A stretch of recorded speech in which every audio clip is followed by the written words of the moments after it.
இப்போ வந்து நம்ம இன்னைக்கு பார்க்குறது வந்து பாந்தினி டைப்லேயே இது வந்து செகண்ட் டிசைன். ஆல்ரெடி நேற்று ஒரு ஷார்ட்ஸ் போட்டிருக்கோம், அது வேறு விதமான டிசைன். அது வந்து ஒரே கலரில் வந்து இன்னொரு கலரை ஸ்ப்ரே பண்ண மாதிரியான டிசைன். இது வந்து டபுள் கலர் மட்டுமே. இந்த மாதிரி ஆரஞ்சு வித் உங்களுக்கு பார்த்தீங்கன்னா ப்ளூ, ஸ்கை ப்ளூ. இது ரொம்ப அழகான ஸ்கை ப்ளூ. ஆனால் வீடியோவில் பார்க்கல கொஞ்சம் டிஃப்ரெண்ட் கலர் காட்டுது. ஆனால் இது நேராக பார்க்க ரொம்ப அழகாக இருக்குது இந்த sky blue with orange, dark orange. Second one பார்த்தீங்கன்னு வச்சுக்கோங்களேன், ஒரு மாம்பழ எல்லோ. இது அதோட டார்க் கலர், அது வித் அரக்கு. இது ரொம்ப அழகாக இருக்குது நேராக பார்க்க, ஆனால் வீடியோவில் வந்து அந்த அளவுக்கு இல்லை. இது ரொம்ப அழகான சாரி. தேர்ட் ஒன் பார்த்தீங்கன்னா கிரேப்ஸ். இது ரெண்டுமே கிரேப்ஸ் கலர்னே நம்ம சொல்லலாம். Wine grapes, dark grape colour. இது அதுக்கும் வந்து எல்லாமே வித் ப்ளவுஸு. இது வந்து தேர்ட் கலர், இது வந்து fourth colour, ash with green. இது எல்லாமே வீடியோவில் பார்க்கறத விட லைவ்ல இன்னும் நல்லா இருக்கு. உங்களுக்கு நான் எழ காமிச்சிடுறேன்.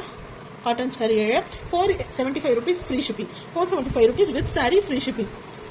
Colour number 2, color number 3 and color number 4 with blouse எல்லாமே.